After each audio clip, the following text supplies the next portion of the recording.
Good morning, dear guests, ladies and gentlemen.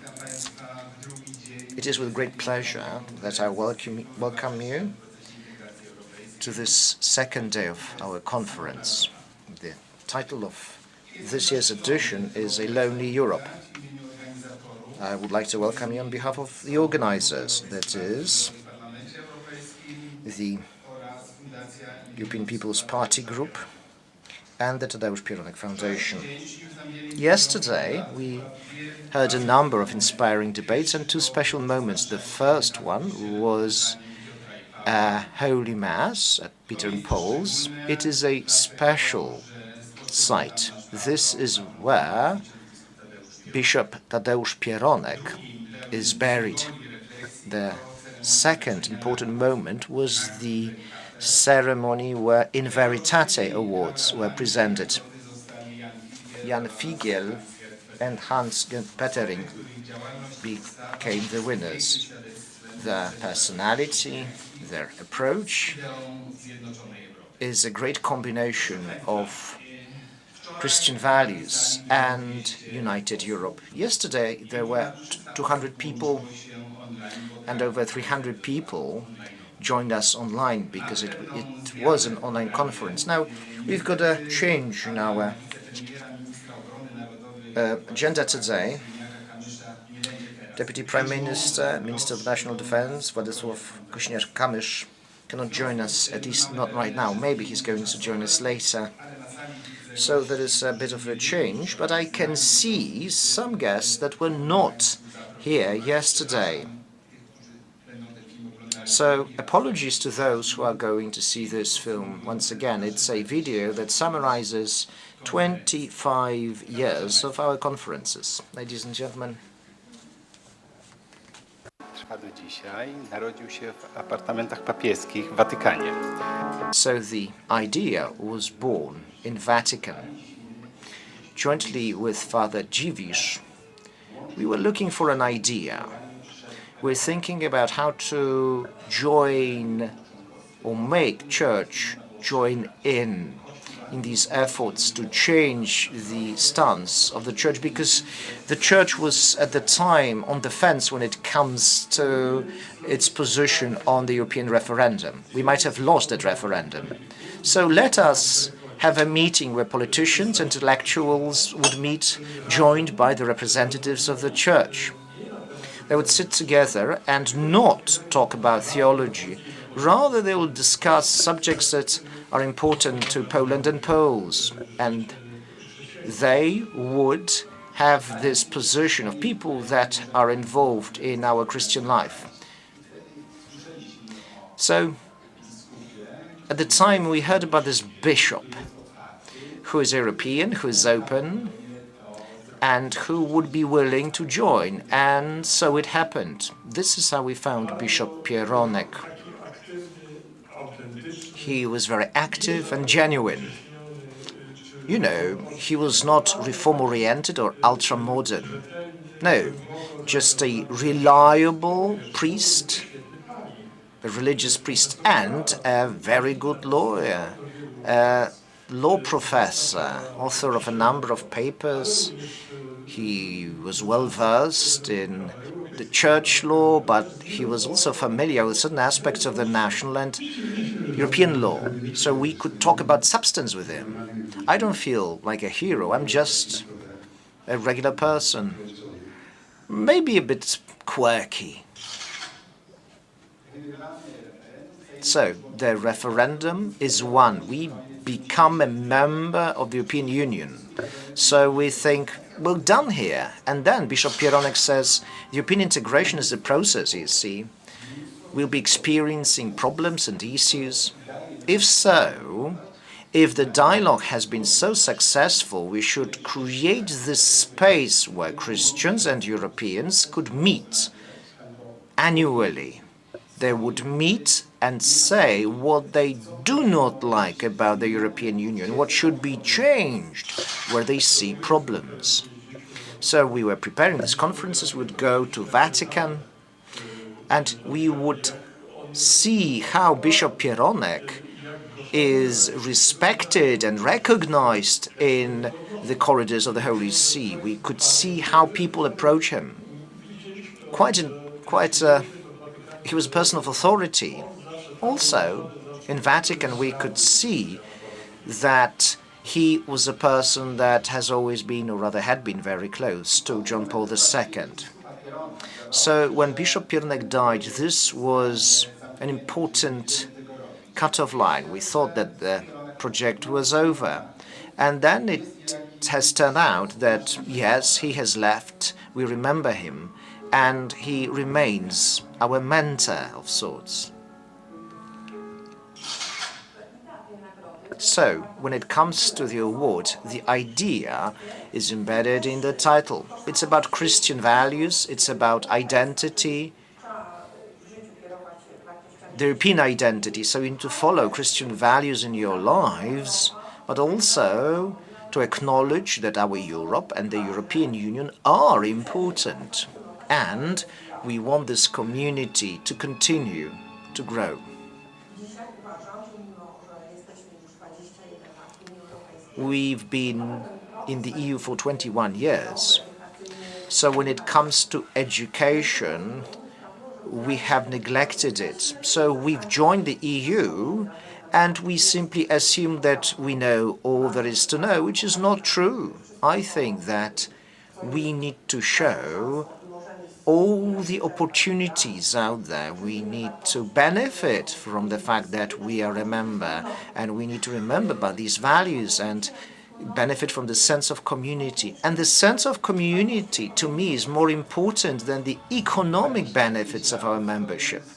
It's been 25 years, a big chunk of my life. Yes, at times I'm really tired. At times I don't feel like doing it anymore. But then I think about 250 people that I see in the room. I look at paper articles.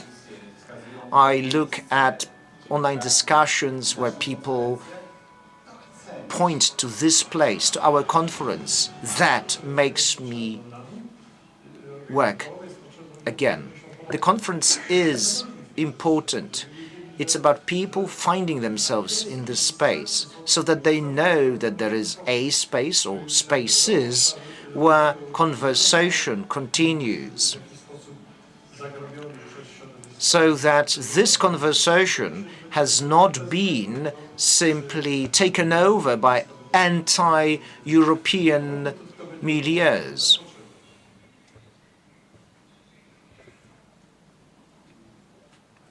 Bishop Tadeusz Pieronek was a keen photographer.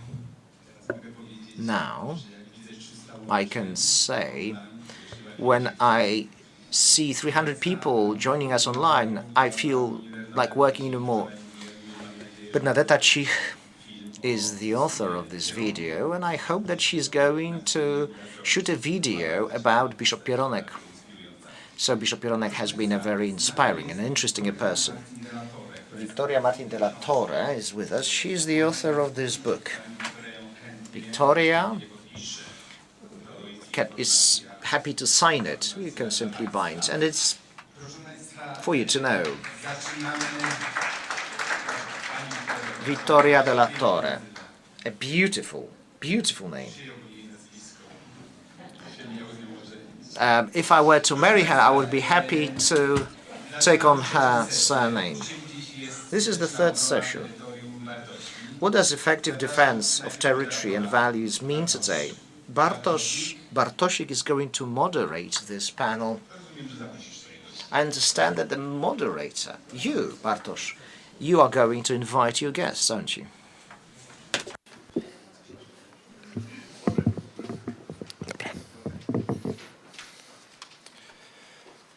Tak, ja takim nazwiskiem. Right. Unfortunately, my name and surname is not as impressive, but Bartosik, easy to remember. Hello. It's an honor for me to moderate yet another panel discussion at this conference. I will begin with a quote from a person who's been a guest of this conference. The first Polish Prime Minister of non-communist Poland and the founder, or rather after 1989. So he said, sometimes in real politics there is nothing real. This is a quote from Tadeusz Mazowiecki. This is what he said after he gave up his role as a special envoy of the UN to the Balkans. And he spoke about that, speaking from his experience as an envoy, but also from his experience as a political prisoner. I believe that when he said these words, he pointed to something which is a part of the public discussion. Namely, he was alluding to the fact that there are such moments in history, in politics especially, where real interests, narrowly understood interests, are not enough, where morality and values and axiological order are absolutely vital for us to do politics that is based on values and that is going to lead to solving conflicts and then to taking responsible decisions. So when I was thinking of the subject of this panel, this notion popped into my head because I was thinking of defending values and borders. How do we do it today? Are these realities clashing, conflicting, or maybe we should put them together in one common context? And this is the question that I'm going to put to our common guests, our great panelists that are going to speak on the panel. Arnaud Danjean, could you join us? A former advisor to Prime Minister of France, a former member of the European Parliament.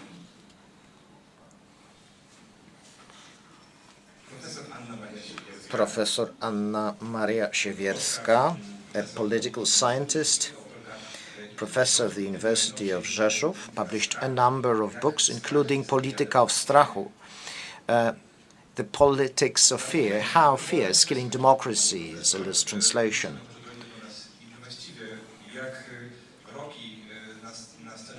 And now, Michał Szczerba is joining us, an MEP. He's walking the way Rocky used to walk. And in a moment, we'll be joined by Professor Natalia Popovych, a fourth panelist, a Ukrainian sociologist, chair of the House of Ukraine in Denmark. We are waiting for her to join us. And in the meantime, let us begin the panel itself.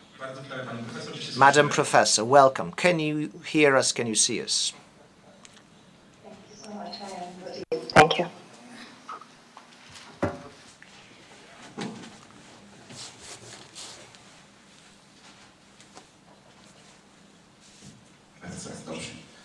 Right, the mic seems to be working.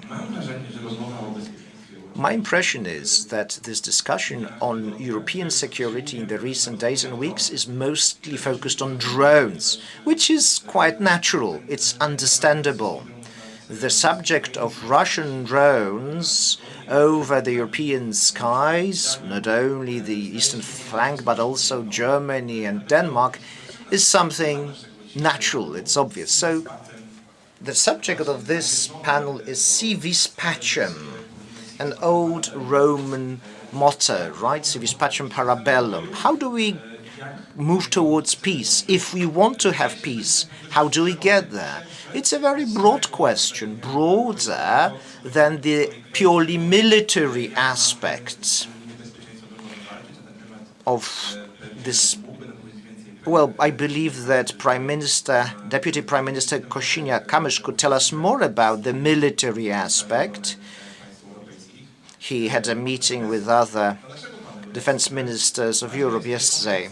For us today, there is another thing that's more important. In recent decades, Europe, I'm using the economic language here, Europe has been outsourcing its security. So Europe has been shifting the responsibility for its security elsewhere.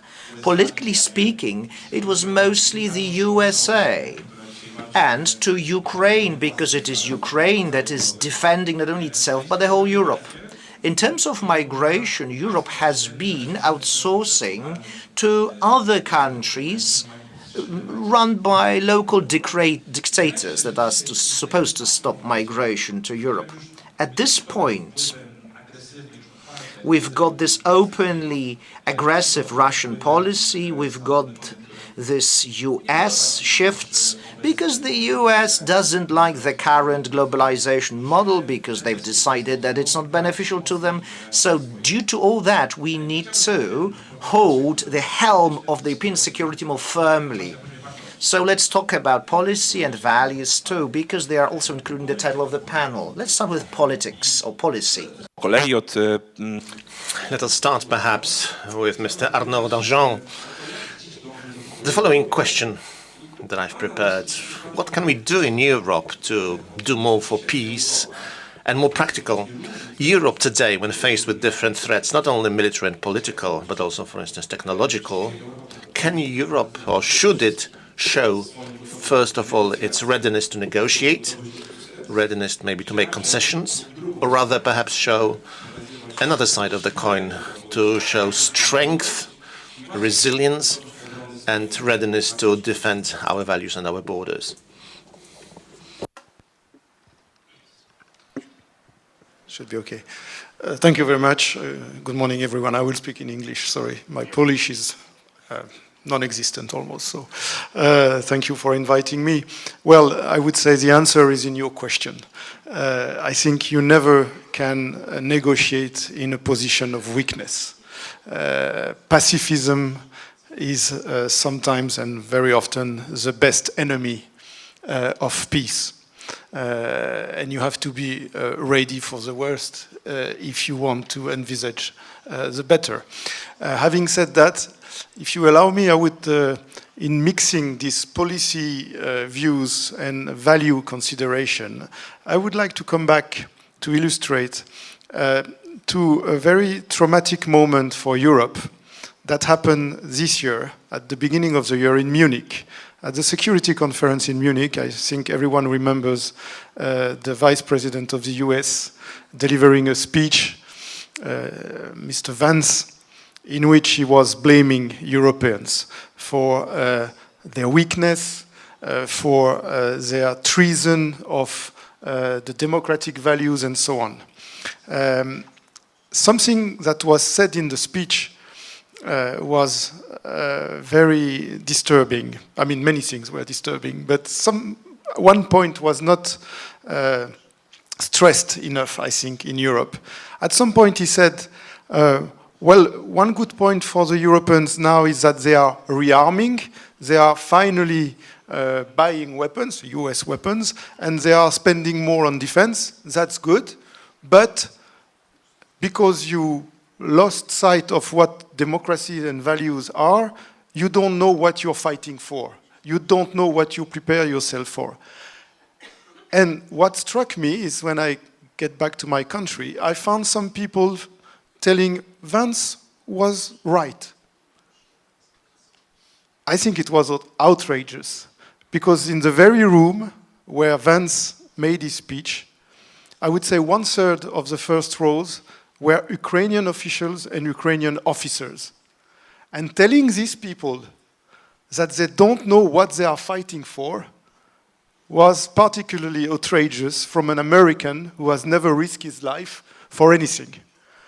And it tells a lot about what we should consider. Because I think Ukraine is facing existential threat. People are fighting for their own life, for freedom. So I would say back to basics. You know, we Europeans should be grateful for that, but also be aware that it could be us, and it will be us at some point. So back to basics.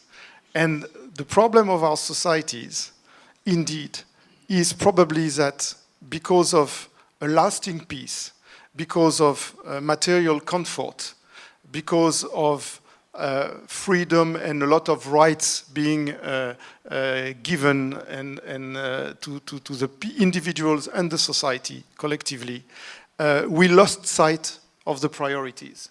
And we lost sight of the values we have to stand for.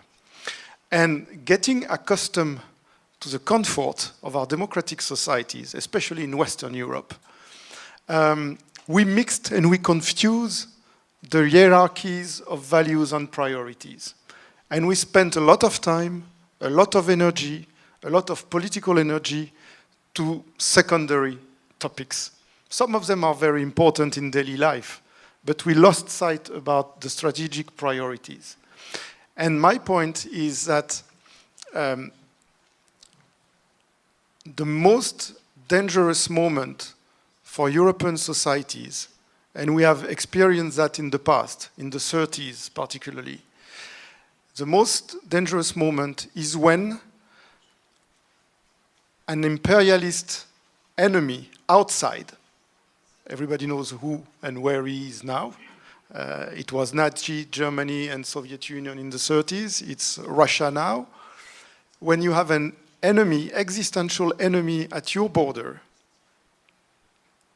able to use and instrumentalize your internal divisions.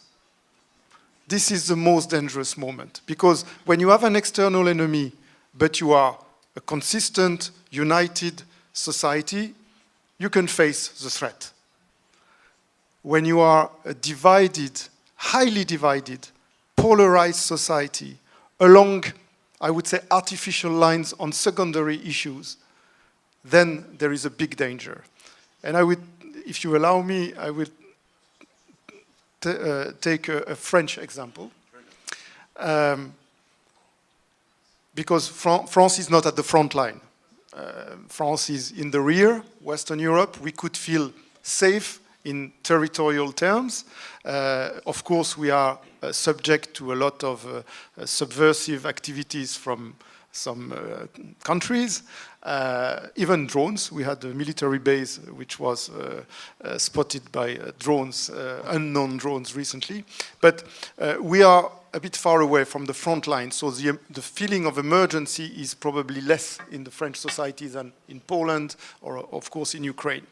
But what I find interesting is that we have such a polarized political class and such a polarized society, then the external threat is able to play on that. And I saw myself, as a politician, how the Russian propaganda was able to use our internal division on totally secondary issues. And I will take the issue, if you allow me, not because the issue per se tells something, I won't take position on the issue, but just to tell you how it works to divide society and to become weakened and to become threatened by outside enemy. It was the same same-sex marriage. It's a society issue, I would say everywhere. It's a difficult topic, it's a sensitive topic. I don't take position, you are for, you are against, you have good arguments. It's an issue that in a democratic society we should handle peacefully, reasonably, with arguments, and then solve the issue in the best way possible. In France, this issue was brought by a socialist government, I would say, in such a way that it led to a big polarization. It was done in a provocative way. Then the society reacted very violently. And then the society fractured on this very topic. And then the Russian narratives came in. And then I saw my political family, the center-right, Christian Democrats, which were in the majority against the same-sex marriage, but in a reasonable way, I would say, not being fanatic about that. I saw this political family being subjugated by Russian narrative about the conservative values. And I saw how the Russians used this very moment in the French democracy, it was 10 years ago, to subjugate the political elite of the right wing, let's say, by telling them, hey, you see, Western government, European governments are decadent. They are throwing values, traditional Christian values, through the window. So the real defensor of conservative Christian values, it's Moscow. we are the real one, I would say. And that, I mean, when we say that 10 years after and with all what has happened meanwhile in Ukraine and elsewhere, I mean, it sounds ridiculous, but it worked. It worked.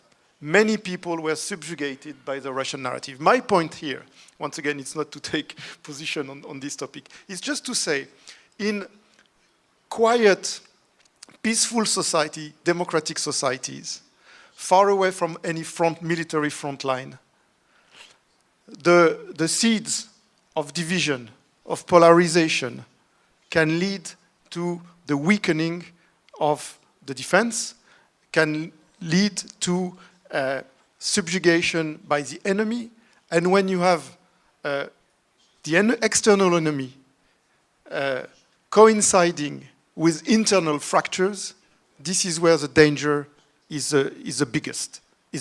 And because it paralyzes the decision-making process on the hard questions like defense, rearmament, and all these very strategic issues. Sorry to have been long and maybe to have gone very far away from the very concrete issue of military assets and so on, but I think it was important to see the political philosophical roots of our weakness, because to a large extent we are the victims of ourselves. It's because of our division, because of our weakness, because we were focusing on secondary issues, because we were wasting time and energy and sometimes money on non-existential issues, that our adversaries are benefiting from that and have a superiority now that we have to fill the gap, you know. Yes. Absolutely think, przepraszam, po polsku. Yes. Yeah, I will continue in Polish. Absolutely, yes. I think this is an excellent introduction. Thank you for that. You have drawn a very good picture of the current situation. We've got representatives of different countries. We have different experiences here in the panel. So I'm delighted we will have so many different perspectives. And thank you very much for drawing the picture from France. Very interesting for us. And now, if I can give the floor to the next speaker, Maria Siewierska. Thank you. Well, actually, we did not say in advance together with Mr. Danjean what we will be discussing, but maybe actually you had a look into my notes and you do know Polish. But simply, our approach is very, very similar, because actually the previous speaker said almost exactly what I wanted to say. I don't really worry about how we are going to defend ourselves, but I'm even more worried perhaps about maybe not only our generation, but even more young generation. Are we, first of all, going to defend what Europe stands for? And as you know, the driving force for the development of the European Union, for the very concept of the EU, the political myth, you might even say, of the EU, these were the personal memories of the founding fathers and the whole generation at that time involved in the European project. They had their memories of the war, the Holocaust, occupation. This was driving them to work together. This was giving them strength to create the European community so that history does not repeat itself. And now we have a new generation. Of course, the generation does not have their personal memories of occupation, war. They don't even really remember what happened before we were part of the European Union. In Europe, well, it's obvious for them that there are no borders, there are no queues. You had to wait at the borders in the old days. And this new generation, perhaps we didn't do enough to educate the young generation. This is my impression. Now moving to Poland, our Polish situation. We are to blame, maybe I myself and my generation, because before Poland's accession into the European Union, I was very much engaged in different activities. Before the referendum, I was acting for Europe, promoting Europe before the referendum in Poland, especially in the south of Poland, Podkarpacie region, my region. I was traveling from town to town, small villages. I was talking to people, showing to them how important the European Union is, encouraging them to vote for in the accession referendum. We had many, of course, leaflets, documents prepared by the EU, and we were focusing not only on values, but also on financial issues. We were perhaps we later, instead of focusing on those values in the latter years, we focused mainly on benefits, financial benefits, treating our citizens maybe as customers. And maybe we didn't do enough about promoting values, European values, because now the question for the young generation is, do they know, do they realize what are the basic values? What kind of values should they fight for, perhaps, and defend Europe? Because maybe we should stop talking about the defense only, but we should think about the offense also, offensive, being more offensive. We seem to be in the defensive all the time, but we have to be more offensive, I think, in our approach. Most of the programs focus on the defensive. It's time, perhaps, to say it clearly. Yes, we are in a state of war at the moment. It's not a pre-war time, as Prime Minister Donald Tusk said here in Poland, but we are already now in the state of war. We will have other speakers, also representatives of the military, speaking later today in the next panel. You might disagree, of course, but I myself, as an expert in politics, also a specialist in communication, I think that we have to redefine what war is. And today, war is not only about military activities, but as you all know, already today in Europe, we have what is called cognitive war, information war, psychological war. If we lose those kinds of war, military war, well, will be just simply a consequence of those defeats. I'm referring to also the previous speaker. We had empires, but the empires fell because of the divisions inside. There are enemies outside, but they use divisions inside. And empires fall when there is a division inside, when the peripheries see no link to the center. This is what happened to the Roman Empire. And I believe that, well, books on the fall of the Roman Empire are still very much topical for us. We should read those books. Reading about the fall of the Roman Empire, we can very clearly see exactly what is happening in the European Union now. And it's time for us to realize that we can compare our situation to the situation just before the fall of the Roman Empire. The barbarians who are just around the corner, well, we can still manage if we act, but if we don't act, the barbarians will be here very soon. I also remember the words of Timothy Garton Ash from 10 years ago or so. He said that Europe is like a lady of 50 years old. She's perhaps no longer as attractive as she used to be, and she no longer perhaps believes in her attractiveness. Maybe I didn't quite understand that at that time, but now as a woman of 50 or more, I understand this metaphor even better than I did. I think it's an excellent time, yes, being over 50. It's a great time in your life. But you have to, well, you have to act, you have to be reborn as if, start new life. And, well, the drones in the Polish airspace, it was not a disaster, it was a test. I think we passed this test as allies from different countries. So this is the way we have to build our narrative, to say that perhaps what happened was not a disaster for us. Luckily, it ended well, but we have seen that we can count on our allies, mainly European. I stress it, mainly European allies at the moment. We have to learn again to speak about Europe again anew, to find new words, to reach the young generation. I stress their role. The young people, they live here in Poland, in other countries of the EU, also outside the EU. They need to understand that they live perhaps in the best possible place in the world. When I speak to my students, sometimes, well, we cover different subjects, and usually there will be some people presenting anti-European Union sentiments.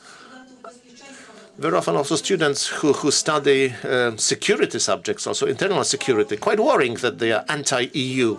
But when I speak to those young people, ask them what they like, what they dislike about Europe, they have quite an unusual approach, mercantile approach. They are just consumers of the European Union, as if. And always when we talk, there will be some students from Ukraine here in Poland who will say, it's a big sin. What you are saying makes no sense. It's absurd. You are big sinners. You don't really realize you have no right to speak about the EU in this way, because we in Ukraine, we are fighting to have what you have. You just think that you don't appreciate freedom, you don't appreciate the rule of law, you don't appreciate your democracy, open borders. You are not aware of what you have. You have to be able to fight for those values. And this is also another question I pose to my students. What would you be ready to fight for? They have very often some tattoos, Poland fighting of 1944, or the cursed soldiers, different ideologies on those tattoos that I can see on their bodies. But when I ask them, would you be ready to fight, to die perhaps here and now? They say maybe they would do it if someone blocked the internet for them, made them offline, or if someone blocked the borders, closed the borders. These are the two most worrying things for those young people, nothing more. And maybe it's time for us to use a different language talking to those young people, so that they understand what they can lose. So that they would be willing to fight, not only to defend, to fight. Let's look at the etymology. I would like to know what it's like in French. It probably comes from Latin, but the word defense is linked to fencing, fencing off. It's something that's passive. In Poland, obrona is more active. It has a more active meaning. I would like obrona would be, or defense, would be something more offensive. I would like it to be active. Let's not talking about being on the defense or being defensive. I don't want to take too much of your time, but yesterday we had the World News Day. There were a number of great reports on the subject of communication in the current world. What AI has been doing to us on media. There is this report co-authored by Joseph Stiglitz, a Nobel Prize winner. So what are the conclusions coming from this report? They are terrifying. 50% of news that is disseminating using artificial intelligence, because when we inquire, AI answers. So 50% of AI-related news were manipulated. It was not that there were outright lies. These were semi-truths. Hopefully, one of the organizers would not take offense. But when she was writing down the date of my birth, she got it wrong. And I asked, where did you get this date from? She made me younger than I am, by the way, actually. And she pointed to this credibly looking online page, online website, right? And this date was there, and I pointed to a number of other similar websites where news look credible. And we need to learn to separate lies from truth. If we don't, we won't survive. We have been allowing lies to be acceptable. For example, in politics, in our public lives, we need to learn to change that. If we don't learn that, we're not going to survive. And finally, what the reports highlight is that Russia has been spending on disinformation 3 times as much as we are spending as the EU on supporting free media. I've approached those important generals. 2 days ago, I asked them, are we taking offensive disinformation action in Russian internet? I'm not going to give you the whole response that they gave.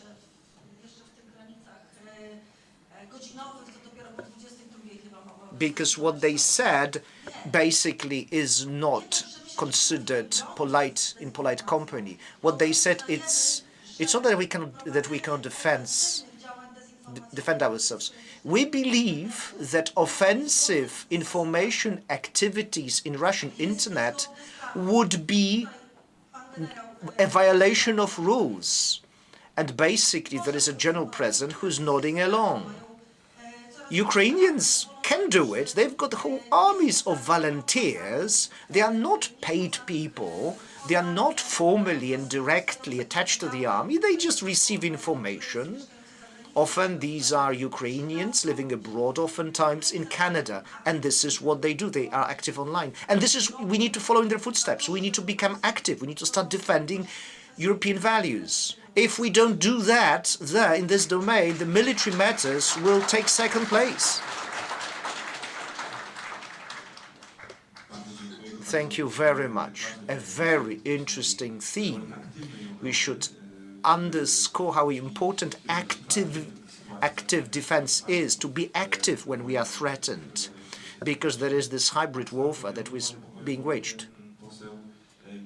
Michał Szczerba, main EP, former president of NATO Parliamentary Assembly. What can you tell us about this subject? Thank you very much. Thank you for the invitation. I appreciate this initiative. It's an annual conference that gathers Christian Democrats and like-minded people from all over Europe. I'm happy that the Polish delegation in the EPP has been supporting this initiative. So I tip my hat to the organizers and the initiators of this conference. Firstly, I'm a recent MEP, but for 14 years I was active in NATO Parliamentary Assembly. I became this co-president or co-chair of the Interparliamentary NATO-Ukraine Commission. And then it happened what happened. I became the president, the chair of this NATO Parliamentary Assembly. Quite an exciting moment. Decisions were being taken on the membership of Sweden and Finland. So in this process, our parliamentary milieus were very much active and supportive. What I want to say is the following. I hope that what we are seeing here in Europe is a kind of awakening. At least I hope it is so. And we are learning that peace is not something to be taken for granted. It's not given once and for all. And the Polish presidency in the European Council, I hope it has played a key importance. So, speaking colloquially, we simply shifted the gear to security. Ever since then, such issues as resilience and security has taken a different meaning. No longer are they considered extraordinary emergency scenarios. Rather than that, now they are seen as something that needs to be taken care of on a daily basis. It's our duty to deal with it on a daily basis. So it is an awakening of sorts. It's about changing our attitudes and the EU taking responsibility for the area of security. Mind you, it is not an easy thing to do. Nothing is easy. The EU is a red tape maze. It's a labyrinth of sorts, so it's never easy to take a decision there. But still, we can see tangible results. In SMART, an instrument, basically 150 billion euros were launched under the ReArm program for rearmament. The aim is to do purchasing, to rearm those member states that on their own cannot manage to supply their militaries. And here, Poland has basically presented its needs, made a request, it's been approved. by November the 30th, is going to draft plans to the tune of 44 billion euros, or was it zlotys? It's a huge amount, so it's a huge amount. The important thing is we need to know what the money is going to be spent on. Well, and this is where the politicians need to know what they're going to do. Because these are going to be loans, right? So they're going to be loans, and, you know, the payoff period can be as long as 45 years. So since we're going to be paying it off for decades, we need to really feel that these are going to be well spent money well spent. So this event where drones invaded Polish skies, this incident was mentioned. It was the 10th of September, early 11th of September. We passed the test, you could say. We saw that the presence of German, Italian military plays an important role. The Dutch pilots played an important role. Equipment and capacities worked. There were these F-35s, piloted by Dutch planes. They were ready and they could respond quickly. But we also saw that there are things that are missing. There are deficits there.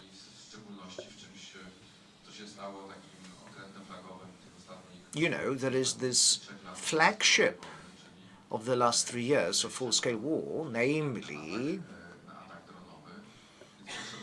drones.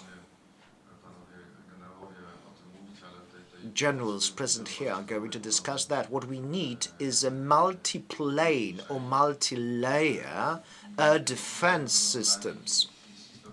It's an important task. So we need to actually go in this direction. I'm going to discuss 3 things that I work on in the European Parliament and that are strictly linked to our panel. Firstly, I'm a rapporteur for USA in the European Parliament. As you can imagine, these days it is not an easy task.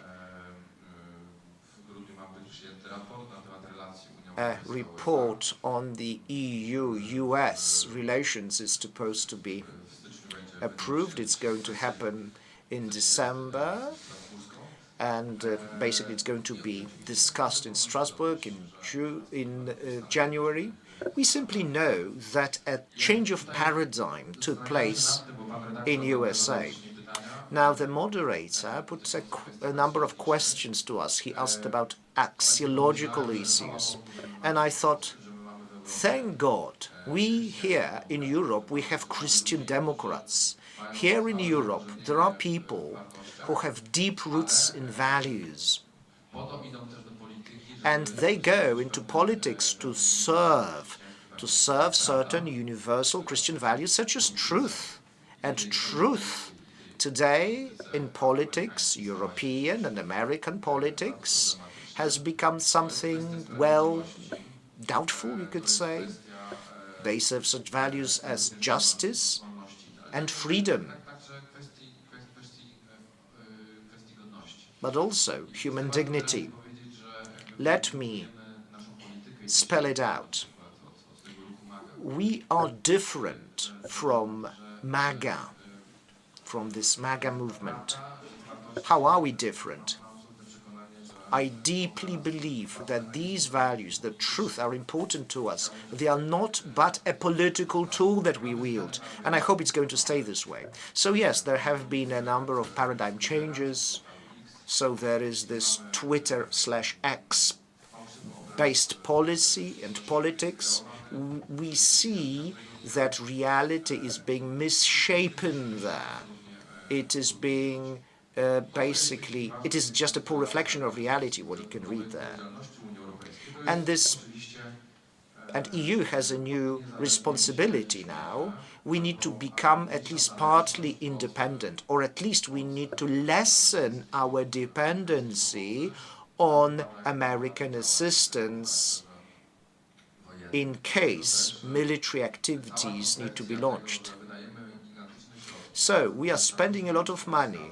We are taking on huge loans. We are incurring a lot of debt. But the thing is, at a certain point, we might have to respond, to react. And our decisions should not be influenced by somebody else. This is why we need our own European defense industry, military industry. This is why we need our market. This is why we need something else. We need to simplify certain regulations. The thing is, we need to do away, we need to remove any and all obstacles that impeded the construction of our defense industry. It's not just about ammunition, it's also about weapons, it's also about various defense systems.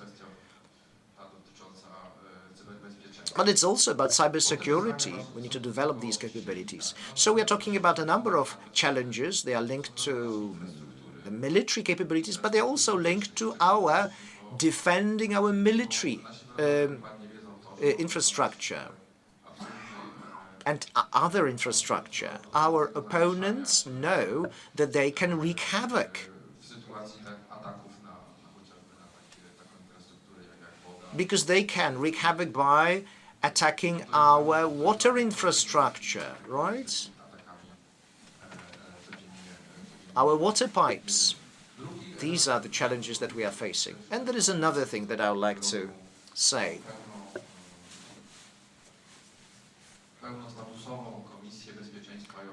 There is this Security and Defense Committee, a fully fledged committee, and there I'm a rapporteur. I'm responsible for EU strategic partnerships for defense and security. It is an EU instrument that we have. The EU, what it can do, we can have these tailored agreements with non-EU member states, and these countries are the ones that want to cooperate with us in the area of security and defense. And the Polish EU presidency was quite successful in this regard because we drafted and we finalized agreements with key partners. I mean the UK, that's the first one. That's the first agreement that we have with the United Kingdom after they left the EU. And the second one is Canada, transatlantic partner. We've got 8 such agreements. There is always also Norway, a key partner. There are the candidate countries, Albania, Macedonia. These are the Balkan countries. I mean, the Northern Macedonia, that is. We also have Indo-Pacific partners such as South Korea and Japan. Now, the relevant thing is, so these defense programs, such as CD, they should remain open to our partners. We are in the process of negotiations, and this commission is being granted a mandate to negotiate these things with the UK and Canada. So this is an element of our cooperation that needs to be built, and we need to continue our efforts to build that cooperation. Now, what I'm saying is, it is not optional. We need to do that. You have all seen these photos and videos from Beijing. You know, they were walking in a number of rows, right? In the first row, it was China and Russia, North Korea. There was Iran, and behind them, you could see Fico and the Hungarian Minister of Defense, which are basically Putin's hounds, you know, pet dogs. So we have this transatlantic community, which is, you know, strained since the beginning of Trump presidency. And now we need to build our responsibility. And we, Europe, is doing just that. We are moving from just rhetoric, we are moving from words towards actual work, towards doing tasks that need to be done. Madam Professor, you have said that we need to inform in reliable information, we need to inform the societies that are controlled or impacted by regimes. And tomorrow we're going to have a test in Moldova. We will see whether we, the EU, have done our job properly or not. There is this country, which is a candidate country, and we will see whether since the last presidential elections won, we will see whether we've done our work or not. It's a small country, less work. Tomorrow we'll see how well this work has been done. Thank you once again.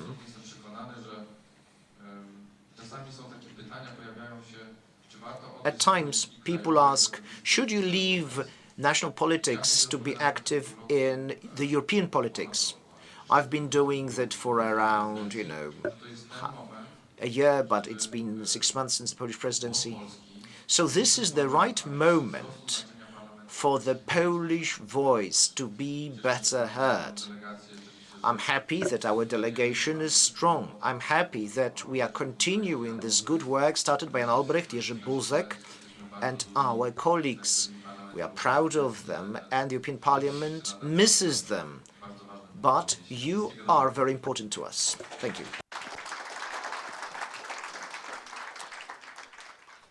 Dziękuję bardzo. Thank you very much. Strategic role of partnerships, instruments safe. Also, other comments on how to build long-term European security. Very important. Professor Natalia Popovych has been waiting for a long time to speak. I hope she can hear us. Thank you for joining us online. I think it's going to be a very interesting perspective for all of us here, trying to build peace in Europe from Ukrainian perspective, but not only. It's interesting also the diaspora Ukrainians living in Western Europe. This perspective is also very interesting for us. How do you see this building of peace? Thank you. Thank you so much for bringing me in, and apologies for not being able to join you in person. I just yesterday traveled from another conference in the UK. I think I'm so grateful for hearing the perspectives of my fellow co-speakers, and I think we all need to recognize that Russia has been extremely successful in exporting this fear. This probably has been their most successful item of export that has really deterred Europe's ability for quite some years to respond to the threat and maybe more effectively help Ukraine. But if there is one lesson that I think we all can learn from Ukraine is that peace is not the absence of war. It is really this everyday battle for values and battle for democracy that is rooted in justice, in memory, and also in responsibility. And just building on what was said previously, I maybe want to share with you some things that I believe are parts and ingredients of Ukrainian resilience so far, because those are also the same ingredients that may be helping European societies to react in a good way.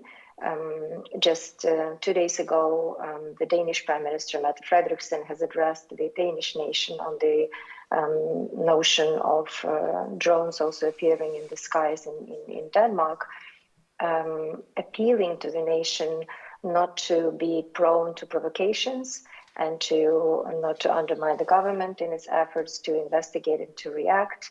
And in other words, sort of asking the society to be harder to break in and being quicker to heal after accidents like that.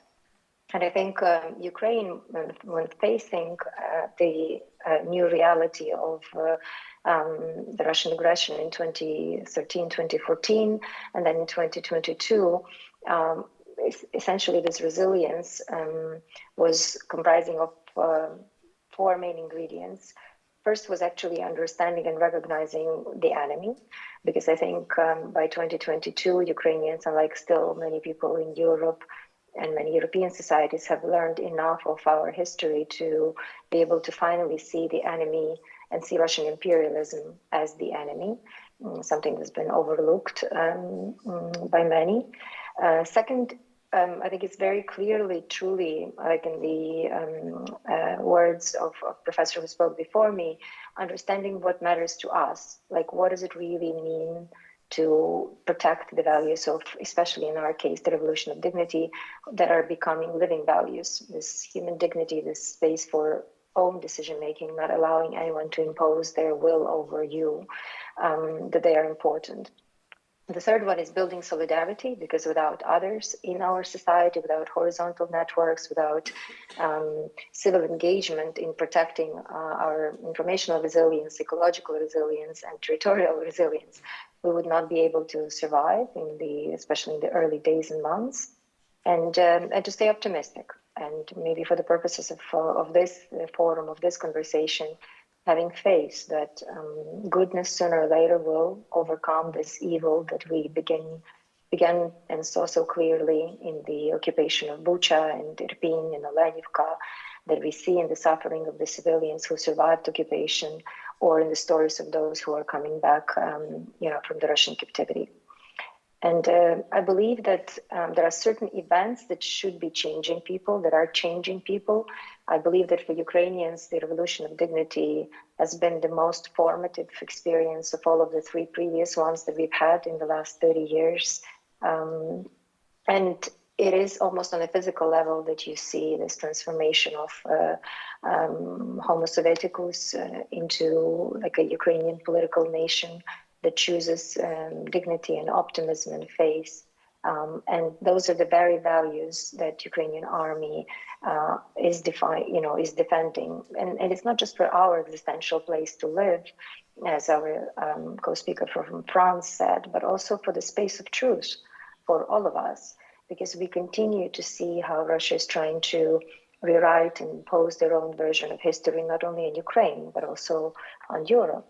And when Ukrainian civilians are enduring these hardships of living during wartime, at home or abroad, they are all hoping and working towards the fact that we should emerge as a country after the war stronger and based on a new social contract, where law and responsibility for each other, where respect for the value of human lives and human dignity will really be, key ones. I think that a lot, and our response to drones today really very much depends on the fabric of the societies that we have at the moment of the attack. When the full-scale invasion started in Ukraine, Russia underestimated Ukraine, and the fabric of Ukrainian society was already more prepared to face the enemy, because the investment that we've made into the building of national resilience, into decommunization, de-Russification, decolonization efforts that were part of the confronting of our past that followed the Revolution of Dignity. I think it is after the Revolution of Dignity, it was so critical for us to open all of the KGB archives to more historians to go to work, and more Ukrainians realizing the horrific scale of crimes against humanity committed against them by the Russian and Soviet empires. And it is true that societies in Europe that maybe have already forgotten the past are more vulnerable to the Russian aggression and to reliving those horrific experiences again. We invested into making sure that crimes against humanity like Holodomor, like persecutions and resettlements that took place after Second World War II, and into the perestroika and until Chernobyl, that they have become more on the agenda of Ukrainians. Families in Ukraine have obtained access to truths of their histories, and many Russified Ukrainians, for example, understood how Russia for years has been weaponizing the issue of language in Ukraine, and why actually in Ukraine we have not only Ukrainian but Russian language has been used. More ethnic Russians who were resettled into Ukraine after Holodomor, or as a result of the Soviet policies to eradicate and Ukrainian pro-independent movements after all wars became more aware of their relatives. They played a role in these malign activities of the USSR. I was working as a part of a team reforming public communications and working hand in hand with Ukraine's Memory Institute and Ukrainian Institute to make sure how Ukrainians understand how Russia is weaponizing and rewriting the history of World War II. Because in Russia, as we know, they don't talk about the Molotov-Ribbentrop Act, and they don't talk about, the quote-unquote benefits of Yalta Agreement and mythology of the forever noble Red Army, omitting the real history of atrocities and crimes committed by this very army against Ukrainians and also the nations in Central Europe.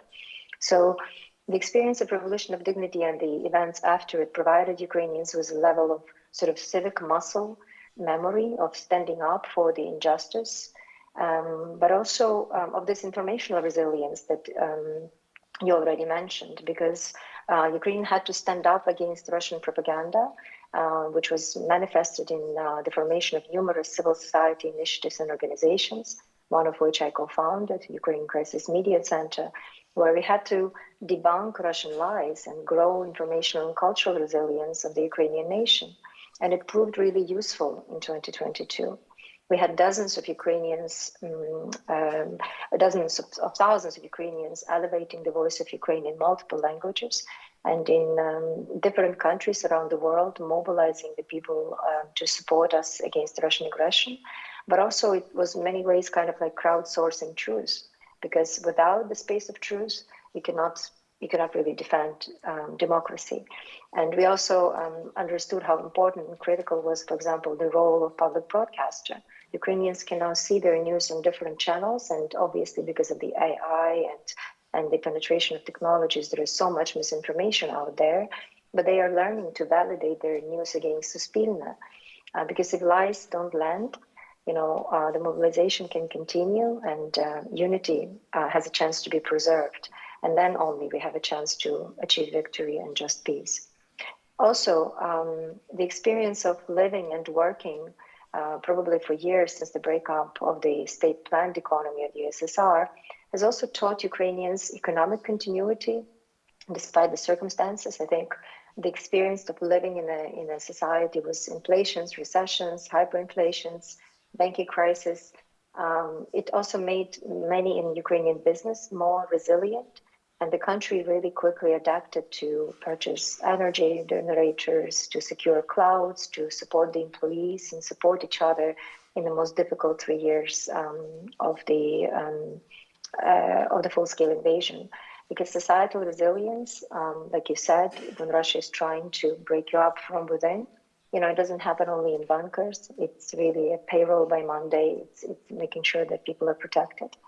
And this spiritual immune system was fully activated during the first days of full-scale invasion by Ukrainian Catholic and Greek Catholic and Orthodox, as well as Protestant leaders and chaplains who continue to support our armed forces, and also by the Ukrainian artists, poets, and intellectuals who came to the fore and who used the word, not having the weapons, their writing, their poetry, their art, to tell the story of Ukraine and elevate our voice.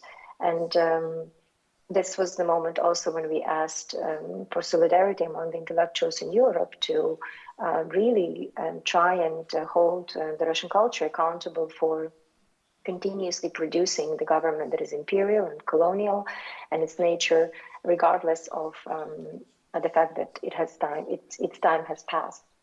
And probably final and important point is acting in the format of an alliance. Ukrainian civil society has mindfully, in the last 3 years, on one hand, restricted its criticism of the government's initial lack of preparation of our country for the war, because we have to admit Ukraine was better prepared than Russia had hoped, but less prepared than Ukrainians would have hoped, because we understood that it is more important to stay united. And this, I think, actually was also in the appeal of Danish Prime Minister to the political parties, not to put a divisive wedge in the moment of a vulnerability of a country. because it was more important for us to work together and ensure that army is standing, that it has the support of the population, and that population, those continuing to live in Ukraine, those continuing to be mobilized, even though it is very, very hard, is productive and resourceful, despite the fatigue of the last 3 years of full-scale invasion. This civic new agency that we are trying to develop and support in Ukraine is in our ability to, coordinate horizontally, to have the networks of support for the people in need, to have the local mobilization of support, because it's the only way to sustain in the longer war, in the war that is marathon, where we see that Russian economy has militarized completely. Probably no one is doubting anymore this new axis of evil that we see has emerged. And obviously then we come back to how do we respond to drones to conclude this. I think every single country in Europe needs to reevaluate their response to the previous hybrid attacks that have taken place so far and really examine how has Europe responded so far on a scorecard of 1 to 10. Because from the perspective of Ukraine, our word of peremoha, or victory, is to do more than you can. And only now I think we begin to see the turnaround and the recognition of truth and recognition of enemy. And only now we begin to see that, as Edward Lucas keeps reminding us, weakness invites risk, and strength reduces calculation. So, of course, preparing for war in terms of not being lonely, but being capable, being more self-reliant, and that does mean increasing stockpiles, and it does mean increasing industrial ramp-up, is the surest way to show strength and prevent aggression. Russia knew that Ukraine was extremely vulnerable in 2013, 2014. Because, just prior to that, we had high-ranking Russian nationals at the helm of our army and in the ranks of our, Ministry of Defense to begin with. But Kremlin did underestimate the ability of Ukrainian civil society to mobilize against the external threat. And now, 3 years into the war, we know how much innovation, how much defense tech sector is evolving in Ukraine, and only recently it started to be supported with the European investment. So, albeit later, but we see the European allies joining the effort, with Germany, who is investing 10.5 billion in support of Ukraine, and Sweden that pledged 7.4 billion, and European Union investing another 6 billion in a drone alliance that hopefully will build anti-drone defenses along European eastern border, but the money will also accelerate the growing production and the innovation of the Ukrainian industry. And I think this critical approach of sort of like finally seeing the truth for what it is and stop saving Russia, stop saving Russian empire, because every time Europe tried to stabilize Russian predatory center, it was only buying very little time for quiet at the price of larger wars afterwards. So, of course, it is important to understand that dealing with the influence within Russia means supporting the captive nations, supporting those very nations that Russia destroyed even within the Russian Federation, elevating their voices, maybe working towards Russian federalization or even the demise of this country that will continue to be the external threat for Ukraine, but also for European security. And facing this reality, everything starts with just not having any rosy glasses and not being impacted by this fear factor in which Russia has invested so much. So I'll stop here and we'll be happy to address more questions in the process of the panel. Okay, thank you very much. Tak, brawo, brawo. Thank you very much. Pomyślałem sobie, że prawie... Well, I just thought that our panelists, well, basically everyone here in the panel, said how Russia is quite successful in exporting divisions, exporting fear, I just thought it's quite unique. We as Europe, it seems we are coming up with new sanctions packages. Well, Russia does not export many products, many goods to Europe, but still, somehow Russia is still able to export division, polarization, fear. So we've got, well, quite a big difference here. The economic exchange and values, well, quite a significant difference. Thank you very much, Professor Popovych. Thank you for a very systematic approach and an excellent presentation of the situation in Ukraine, discussing the resilience of your country. Very impressive. Thank you for that. I'm looking at my watch. We've got roughly 30 minutes until the end of our panel.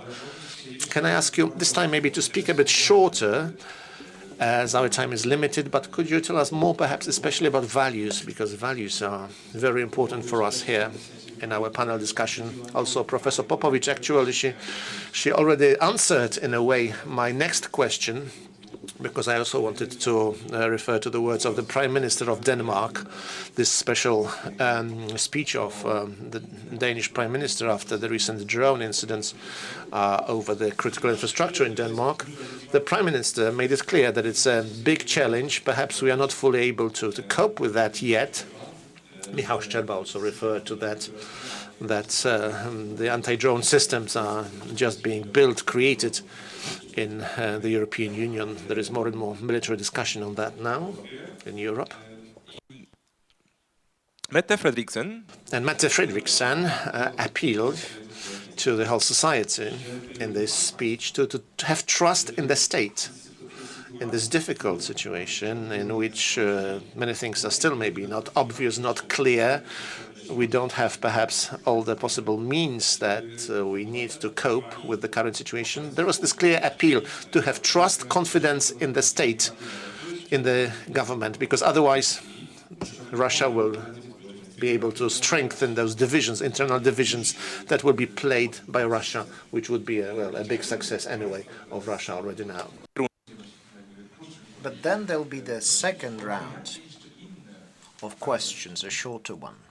What are the values? Because we know that we need to build trust. We know, it was mentioned yesterday by Bartosz that humans need to be in the very center of our talks on security rather than just drones. So what other values would you put at the center of these efforts to build resilience and security in Europe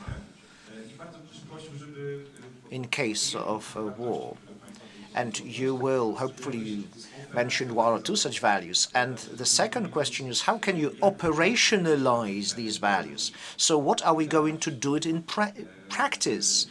If you mention solidarity, how are you going to roll it out in our social lives?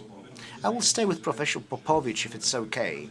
I believe that the social perspective, civic society perspective, which is close to your heart, could be very helpful here. Madam?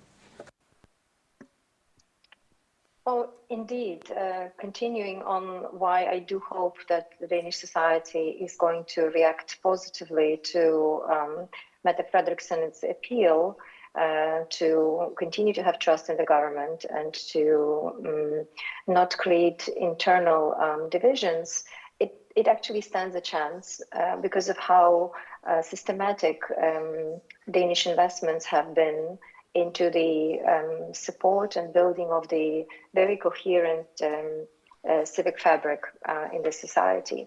And I'm speaking about the system of Bildung and the system of the Folke high schools and the system of numerous small honest conversations that have been taking place in Denmark over the years on many issues that are critical to the existence of this society. And I think extremely important it is not just this appeal to the Danish society vis-a-vis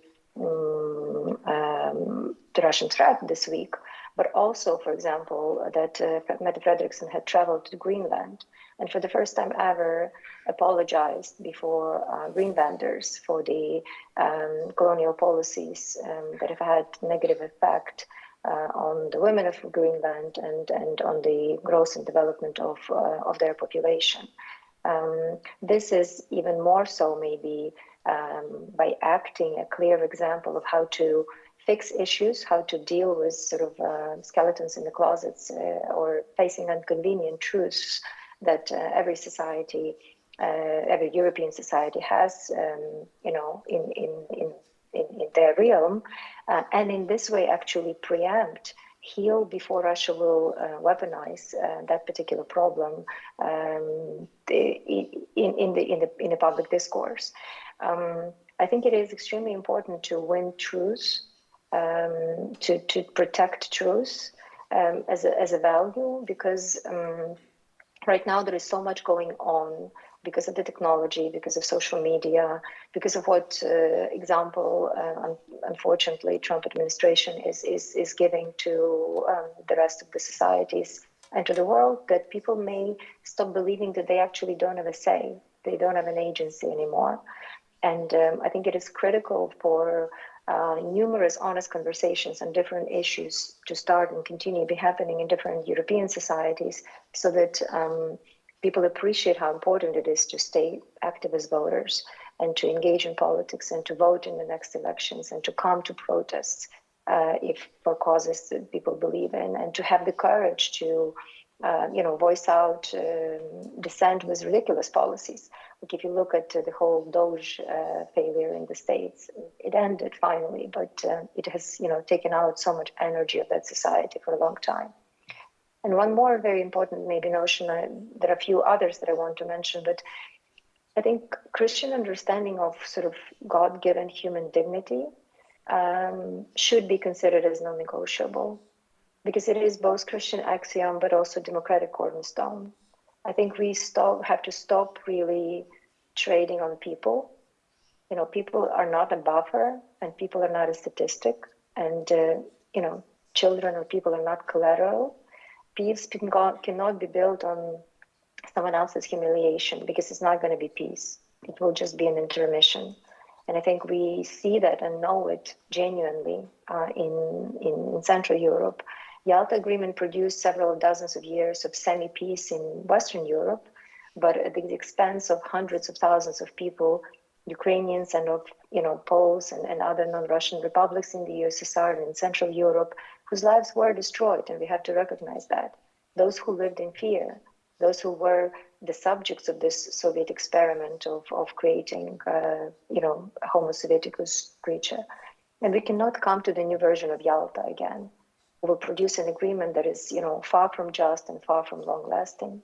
So I think this has to really be, protected at all means, and the agency of people should be underscored. We need to learn from history. If there is one lesson we need to learn, it's this one, I think. Dziękuję bardzo. Very much. I believe these are excellent remarks. Sir, what values should be a part of our European security system? Well, I will echo just what has been said. Human dignity. I mean, human dignity is fundamental value for our societies. The pillars in terms of value for our democratic societies, European democratic societies, are exactly the values that are not respected by our enemies, by those who want to destroy us. There is no human dignity in Putin's regime. The individual life doesn't matter. Dignity doesn't matter. And this is precisely what matters to us. But it has to be a strength, not a weakness. It is often seen and considered by our enemy as a weakness, because we tend to give too much to freedom, individual freedom. So freedom is and human dignity, core values. It means also mutual respect within our society. And it means also that no one should abuse the human dignity within our societies. Let me explain this. The democratic system is, of course, rule of law plus elections plus separation of powers, a check and balance system in which everybody is respected Even if you lose, you are respected. The loser of election is not destroyed. The majority wins, but the minority is respected. This is how it should function. There is a perversion, though, over the years. What we witness in our societies now is sometimes minorities, political minorities, ethnic minorities, sexual minorities, whatever. Minorities consider themselves as an homogeneous group which should not have only rights protected, but promoted over the majority. And I think this is problematic. We should protect the minority rights. This is the noble of democracy. But promoting minority, it's something different. Promoting the minority over the majority makes the majority furious and makes the majority of the people feeling that they are victim of a kind of a revolutionary movement. Because when the minority takes over, this is a revolution by definition. You know, it's Leninist thing. And this is very dangerous in the society we live in. Because the people, the majority of the people feel, you know, threatened by minorities who are becoming active in a sense that they want to impose their standards to the majority. And I think there is here a problem within our society. I would call it a kind of an abuse of human dignity, you know? And this, our enemies are very good at playing at that. So we should be very, very careful with this. How to operationalize the defense of our values? Key question is education. Education. Education is a daily fight. And it of course, it relates to what has been said about disinformation, being able to identify the truth against the lies, and so it is also what should differentiate us from, and my colleague said that very well, from the MAGA movement. The MAGA movement, the Trump movement. I'm absolutely amazed that some people in Europe, some politicians in Europe can identify themselves with MAGA. Because MAGA is against human dignity. I mean, the simple way Trump is behaving towards his predecessor, you know, calling them with, names that is awful. I mean, I remember the US democracy, George Bush Sr. I think we were together, Jan, in the library of George Bush Sr. A great man by all standards, very decent man. And this is human dignity, decency in politics. This is something we have to stand for. And when Clinton took over from George Bush Sr., the words of George Bush Sr. were, good luck, and this is for the good sake of the nations, and it was peaceful, it was decent. Decency in our democracy, decency in the political language. This is very important, and we are losing that. And this is absolutely horrible, because when you lose decency in the political expression, don't be surprised that afterwards the society became very violent and violently polarized. Because if you don't give the right example from the top, don't be surprised that you end up in a civil war climate. And this is what worries me the most, you know, that we can import this kind of civil war climate just because of lack of decency in the political promotion, in the political struggle. I mean, democracy is about political struggle, but it has to remain decent. It has to remain loyal. It has to remain respectful of the rules, of the laws, of the adversary. You know, in a democracy, your adversary is not your enemy. You don't have to destroy him. You have to beat him in elections, but you have to respect him otherwise. And this is exactly what Trump is destroying in the American democracy, so that leaders in Europe can praise this kind of evolution. For me, it's absolutely nonsense, and it's very dangerous. So how to cure that? Probably education. The young generation have to learn about the history, about what they have to stand for, and never lose sight about the priorities. The priorities, now we have an existential threat at our border, playing on our divisions, so don't lose sight of these priorities. Otherwise, we will be subjugated.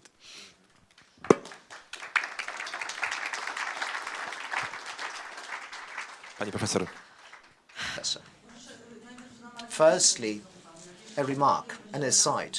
Whenever we have a discussion in this very group, I need to speak before the MP because he reads my mind and he says things that I've been planning to say.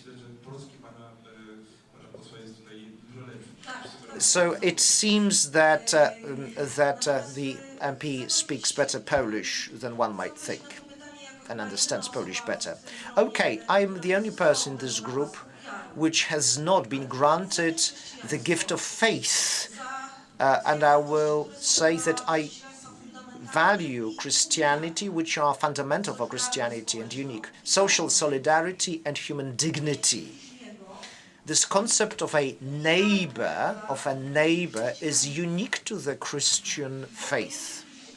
This concept of a neighbor I find important, even though I'm not a religious person. I do not believe, but it's very close to my heart. It's a foundation of all the values that I cherish and believe in. We've talked about dignity, but let me stress that as a person who has not been granted the gift of faith. Dignity that stems from Christianity, the social solidarity that are linked to the notion of neighbor, which you will not find elsewhere. You need to remember about it because it is something very unique to Christianity. So, social solidarity and human dignity, they are unique and special about Christianity, special notions. So, social solidarity in Europe is linked to a sense of security and safety also on the social plane, the social security. What I would do is to avoid a certain kind of rhetoric, because some people say, come on, it's wartime. So the welfare state, the socially oriented state, needs to be trimmed. That's what some people might say. But we might arrive at a point that has been reached by the US. You've mentioned J.D. Vance. J.D. Vance is very smart. There is this book that he wrote, and it allows you to elegy for hillbillies. A similar book has been published about how the Americans living in the Dust Belt are ashamed. Those people living in the Rust Belt used to be democratic. Now they are hardcore Trump electorate.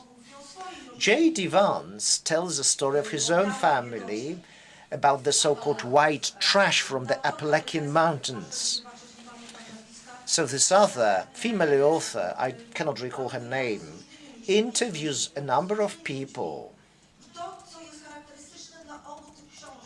Now, two books. One was written by J.D. Vance, a person from the right. The other book was written by a woman author who self-identifies as a leftist.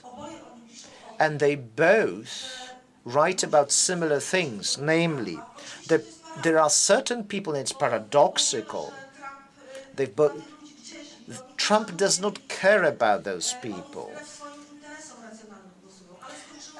So those people vote against their interest. The thing is, there is no rationality in politics. People vote following their emotions.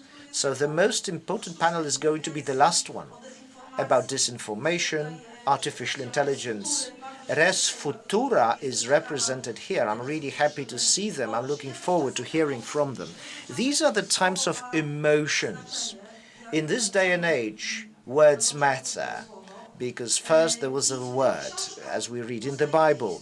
So in these two books that I've mentioned, we learn about people who lost a sense of social security and safety. As a result, those people lost a sense of their own dignity.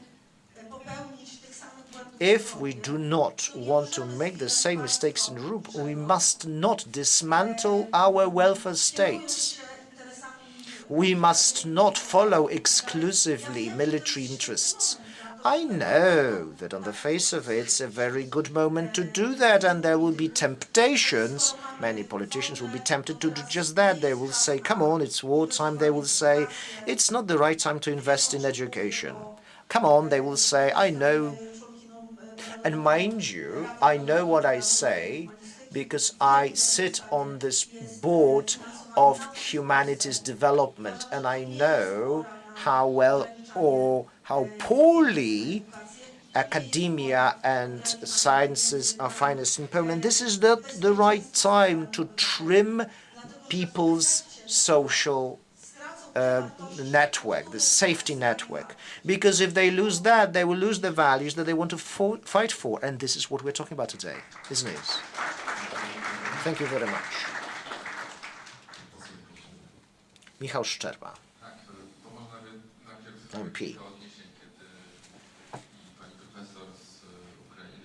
I'm following up on what Madam Professor from Ukraine has said and my colleague from the European Parliament has said. So I was seeing these in my mind's eye, those Ukrainian children kidnapped and being Russified. When you think of that, you need to use all the fora available to us politicians to talk about those things. A few months ago, we heard something very important. Radosław Sikorski, the Polish foreign minister, yet again put the UN to very good use. He used it as a very good forum to speak out. And we need to keep that in mind. We, the West, if we want to talk about values, then we need to say openly and understand that Putin's, what he does, are anti-values, because he is basically using ideology for fascism or Russism. It has different names. So he uses that to build his own propaganda efforts. And as a result, we are seeing the strategy of a full-scale war. Pravda? Many questions have been posed here about values. If I may, let me stress the role of the truth. We need to speak the truth. And, well, we did have situations of confrontation. You might remember the meeting, the Oval Office, the first meeting of Trump and Zelensky. For all of us, it was, well, quite traumatic. Our hearts were with the president of Ukraine, and we saw how this ideology, how this pragmatic approach of Trump, well, very unskillful politician Trump at that time was seen. It was painful for us, and I think we had this reaction, very good that most of the leaders of the Western world reacted together, and the president, a bit kicked, beaten up, maybe humiliated even, was defended and treated in this more human way by the other leaders of the Western world. This was very important. But another thing, additionally to the truth, is the international order I would like to mention here. The UN Charter, the fact that the states have the right to be sovereign, the territorial integrity needs to be protected by the international law. This is very important in my view. We should make no concessions there. There should be no shortcuts there, because if we accept a situation that occurs, a shortcut, as if there is acceptance of the international community, then it can have far-reaching consequences, moral not only. If the leaders of the free world or the leader of the free world, if he speaks at the United Nations and if he tries to undermine the international order, we have to react. We have to react and stand on the side of the international law, international institutions. We keep repeating that because I think that maybe the original sin of the current US administration is not only that they want to shake off responsibility for the rule of law, for supporting free media and so on, but when they move away from, for instance, supporting USAID, development aid, they block US support in many areas. In Moldova, Ukraine, Belarus, there was significant support from the US for the civic society to give them access, free access to information, give them skills to build those societies. This was very important. And if the US moves away from those programs, we have to be even more active. We have to support also our countries and do our job in our countries. I'm also looking at my friend from France, because I think that the year when we have elections in France is going to be extremely important. Elections in France, also elections in Poland. I think the results will be very important for the future of Europe. I speak about that as a politician who supports the current Polish government. I'm a politician of the Civic Platform, the current ruling party. I think that the year, 2025 should not be repeated, because we in Poland have shown that our government perhaps is not as professional as it should be. There were big expectations of the Polish electorate, and yes, the ruling coalition did not do enough, I think, to meet the expectations. We should be doing more. We should be doing it better. We should use different instruments, also the AI, to stress the values that we share. This is very important. So hopefully in the coming years we will be doing it better in Poland. I'm also worried about the year 2029, the next election for the European Parliament. Well, I don't want to act as Cassandra, but perhaps with in the current situation, we have a pro-European majority in the European Parliament, but who knows what will happen? Maybe in the next European Parliament, or we will no longer have a pro-European majority. We will see. The European People's Party, I think, has a big role to play here. As a fresh MEP, I'm observing different debates in the parliaments, and I'm really surprised. Very often I can see disinformation, fake news discussed in the European Parliament. It's the message not only sent to us MEPs, but to societies. Many say that the main source of the problems of the EU are the threats are, from us, from our divisions, from the West, not from the East. It's not true. It's not that the threats come from the West. They come from the East, certainly. So we have to be aware of that, and we have to remind everyone about that. And the last comment, maybe, yes, I know our time is almost up, but still a comment about the main subject of this conference, Lonely Europe, as it has been prepared. After the attack in Mariupol, attack on a demonstration, as you know, in Wanda Traczyk-Saska, other also Wanda Przedpełska-Trzeciakowska and others, and these are the former members of the Polish resistance during the Second World War. And she actually, one of the ladies, said that in Warsaw in 1944, she saw some planes from the Allies, but they actually did not drop any weapons. She felt very lonely in Warsaw in 1944 during the Warsaw Uprising, and she said that hopefully Ukrainians are not going to feel the same. Hopefully Ukrainians are not going to be disappointed with lack of support from Western allies. Hopefully this feeling of loneliness will not be felt in Ukraine. Hopefully other countries will not feel lonely. We have to be strong. Czy my zdążymy jedno pytanie zadać, czy już nie? Time for one more question. We have 2 minutes and we have to finish. So just perhaps one more question. Very brief, please. Ladies and gentlemen, Civis pacem, 3 dots. This was the subject of this panel discussion. There are some of us here, older generation, we call ourselves creators of peace. We have also written a book, Civis pacem, para pacem. If you want peace, work for peace or create peace, be ready for peace. So there is this book that we have published. I would just like you to encourage to read this book. We have to finish, I'm afraid.